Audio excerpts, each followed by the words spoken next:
In this video, you'll learn how to fix mobile data issues on your Google Pixel 7. By following these steps, you will identify and resolve common problems that may affect your mobile data connection. Begin by opening the Settings app on your Pixel 7.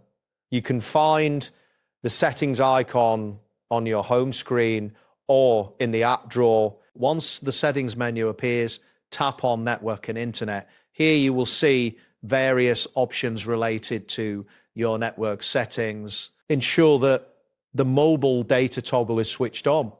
Also, check that airplane mode is turned off, as this mode disables all wireless communications. Next, verify your SIM card status and signal strength. If the signal is weak, it may hinder your mobile data connection.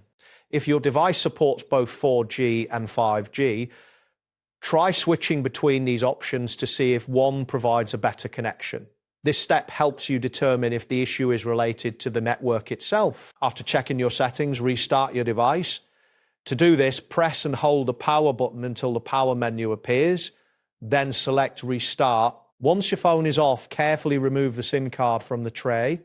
Inspect the SIM card for any dirt or damage, as a clean and undamaged SIM is essential for connectivity. Reinsert the SIM card properly into the tray and power your device back on. Once your phone has restarted, return to the Settings app and navigate back to Network and Internet. If you are still experiencing issues, consider resetting your network settings. To do this, go to Settings, then tap System. From there, select Reset Options and choose Reset Wi-Fi, Mobile and Bluetooth. Confirm your choice and wait for the process to complete. This will restore your network settings to their defaults, which can often resolve persistent data problems. After resetting the network settings, reconnect to your mobile network. If the problem persists, it may be necessary to contact your carrier for further assistance.